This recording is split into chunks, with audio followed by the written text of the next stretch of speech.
Throwing pots, the thing that everybody always sees on television or focuses on is centering the piece of clay before you begin. And I think this is something that is very much linked to wheel thrown pottery, because the process of making pottery, first of all, preparing the clay is very physical. It looks like kneading dough, but it's the opposite, because you're getting air out of the clay, not trying to get air into the clay. And it's very physically demanding. It's very rhythmic, but it's not something where the mind, as it were, settles.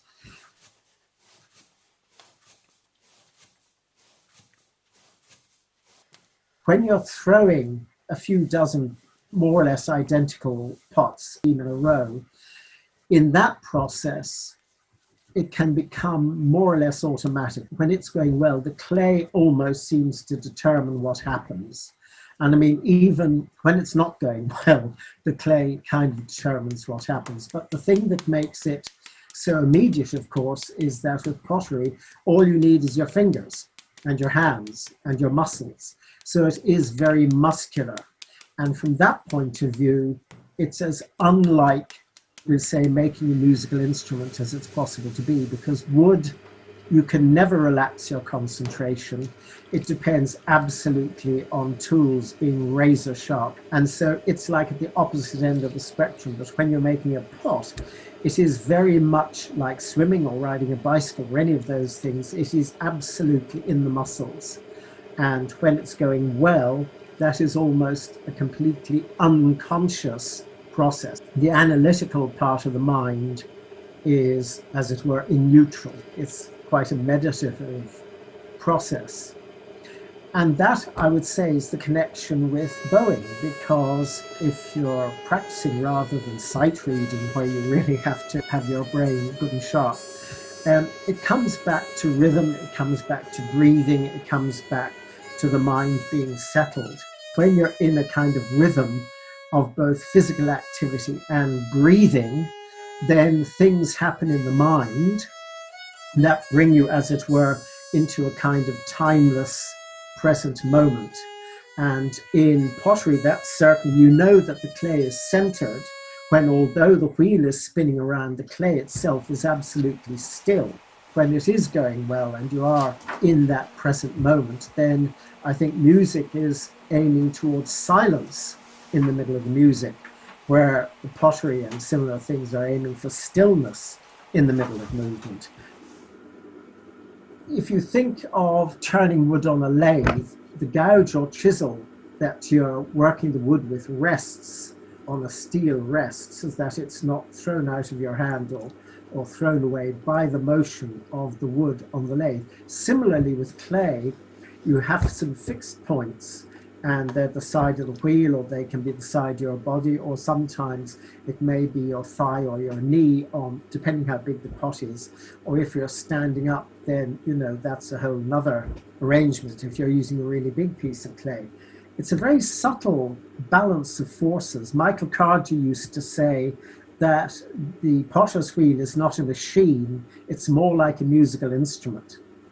The actual business of throwing clay on a wheel, it's more like a dance, it's more like playing an instrument than using a machine. From that point of view, it's not like turning wood on a lathe. I mean, it looks like it, but it doesn't feel like it.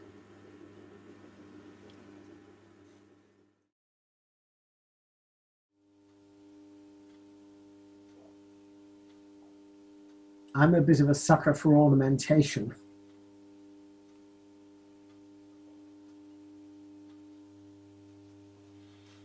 There are two lines here. I've always felt that one line is not right. You need two. And the same applies to purfling around the edge of a violin or any of those instruments. You nearly always have a double line. And to me, a single line does not look right. For me, it's always a double line.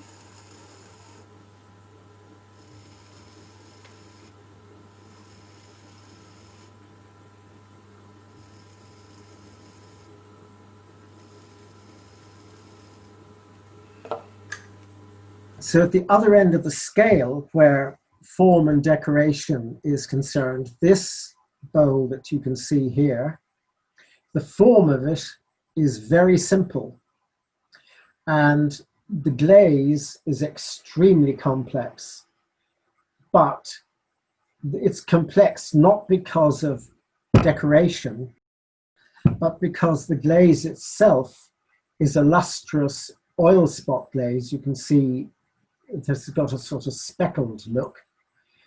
And the nature of that glaze is that it is in itself intrinsically ornamental. My feeling is if you're going to have a very elaborate, rich ornamental glaze like this oil spot glaze, then the form absolutely must be simple. And that seems to me has a lot to do with spaciousness, emptiness, stillness, because in a sense this is a very busy glaze, so the form needs as much stillness as possible. So if that suggests a musical parallel, if the form is the plain chant, then the glaze is the counterpoint and the polyphony wrapped around it. It's about being present. It's, you know, the present moment. In music making, it's to do with the intellectual aspect of the mind being silent, and one is completely surrendered in the music. That is where the emptiness lies. Rests are an important part of the music. But I mean, quite apart from the external form, the silence and the space that is relevant in all of these things is in the area of consciousness rather than in the field of activity.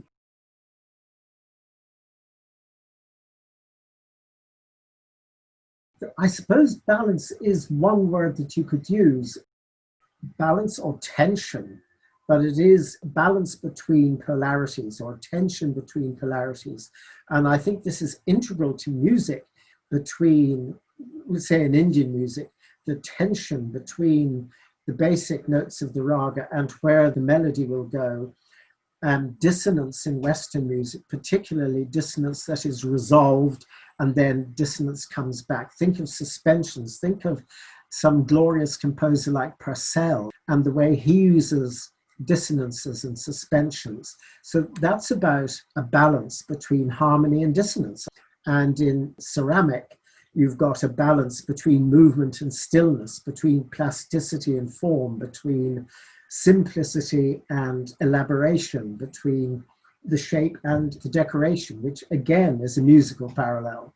Because if you have a plain chant or a cantus firmus, and then this becomes a basis for polyphony, if you go particularly, we're saying, to the late 14th, early 15th century, to what they now call the ars subtilior, people like Solage and Trebor and of those, you know, they take a very plain cantus firmus idea and do astonishingly elaborate decorative things with it, so complex that some of the music is still reckoned unplayable.